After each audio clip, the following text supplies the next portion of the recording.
Guipúzcoa. Y entonces me dediqué a informarme, a buscar libros sobre el buen rey don Fruela II, su hijo, el buen rey don Alfonso IV Froilani, que también fue rey de Asturias y murió en un monasterio de León con los ojos arrancados, era la pena que por los derrotados, él pensando, diciendo que él era el auténtico y legítimo rey de Asturias, don Alfonso IV Froilani, nieto de Alfonso III.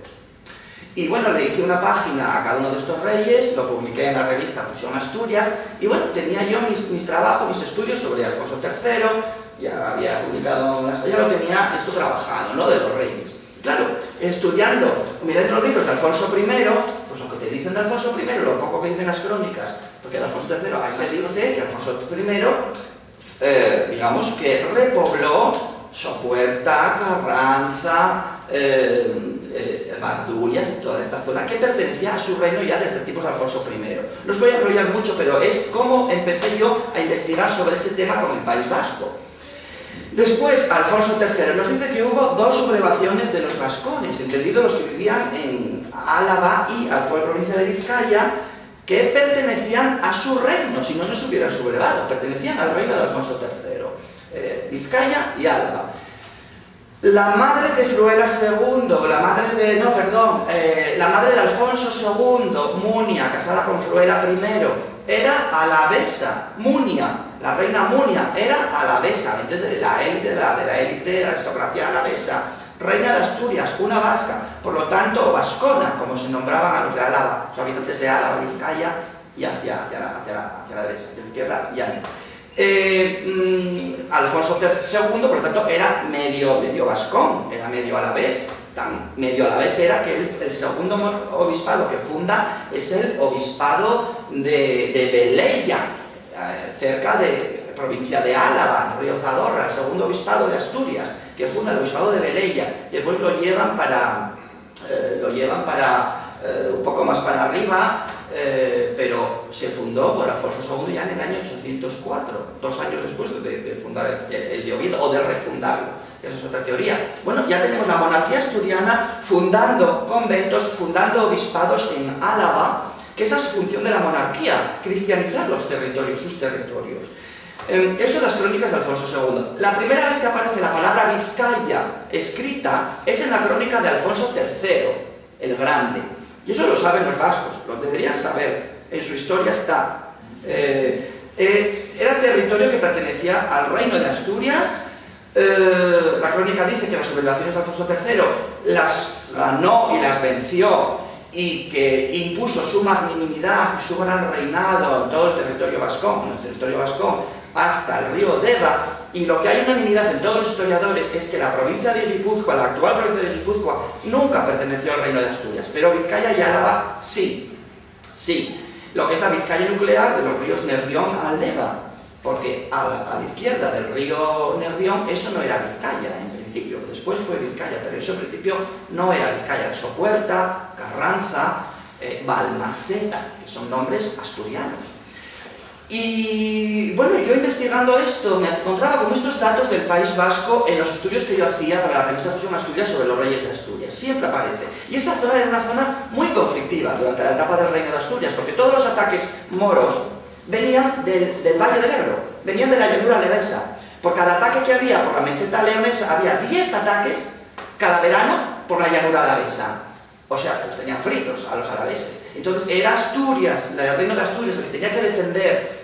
La cantidad de castillos que se quedan todavía, que se construyeron en esa etapa para defender esa zona de frontera, Cillórigo, todos los Lantaró, todo eso es de la zona de Pancorbo, actual Rioja,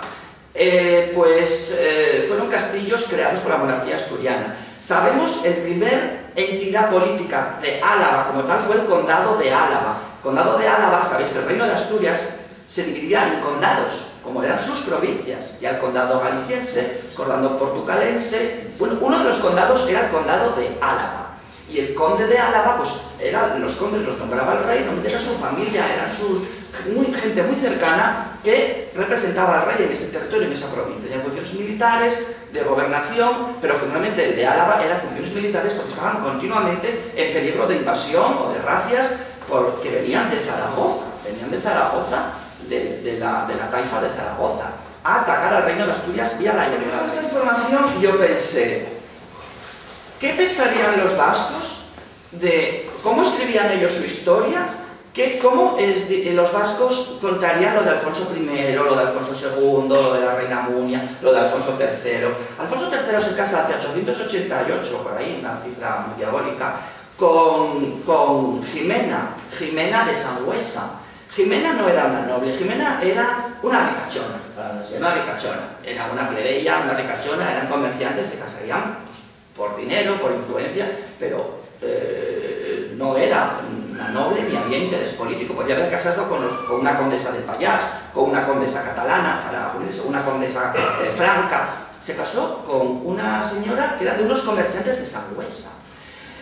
En el año 808, Alfonso III tenía muchos problemas con Pamplona. Pamplona era un desbarajuste, porque era una especie de colonia de los moros de Zaragoza. Entonces, los problemas que venían por Álava, el reino de Asturias, que repito, Álava, ese condado de Álava-Vizcaya, que iba todo al mar, ese condado, era Asturias. Y daba problemas porque venían los moros actualmente, en 1905, Alfonso III funda el reino de Pamplona. Diréis, ¿esto lo dices tú, Xavi Vilarejo? Sí, eso lo digo yo, porque no hay ningún historiador que lo afirme, ni vasco, ni español, ni francés, pero es que es una evidencia, es una evidencia real, de un rey de Asturias, que llegó en media más, era siempre con un interés político.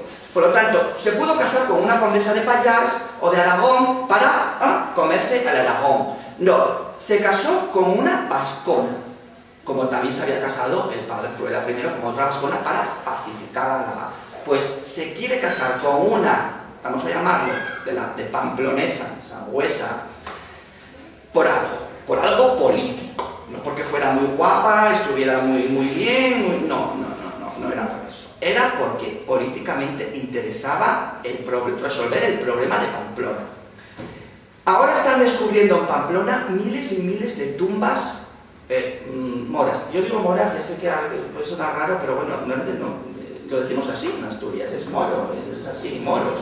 Lo de musulmanes es una cosa muy rara, ¿no? Tumbas moras, miles y miles de tumbas moras en Pamplona. Por tanto, los moros vivían en Pamplona. Estaba colonizado Pamplona por los moros. No es que pagaran los impuestos, no, es que vivían en Pamplona los moros. Por lo tanto, Pamplona, territorio musulmán, o el proceso ya de incorporarse ya a Córdoba. Evidentemente, los problemas con Álava, pues Alfonso, ¿cómo lo quiere solucionar? Se acabó ya el tema este de los moros para allá. En Pamplona va a mandar mi mujer, va a mandar la familia de su mujer, evidentemente. Dan un golpe de estado y ponen de rey a García. No se sabe si García era el hermano de Jimena o el padre, o vamos, algo muy apegado a la reina Jimena. Evidentemente, si se casó en el año 868 ya era con vistas a acabar con aquella situación que había en Pamplona, que era un verdadero ajuste, y poner a su gente, a su familia política, y nada de feudos ni historias. Rey como fue Pelayo, rey. Se busca el matrimonio, le da la aureola a la nueva dinastía navarra. Los García eran unos comerciantes de ricos paños y ricos, pues eso, zapatos, y los hace primer rey de Pamplona.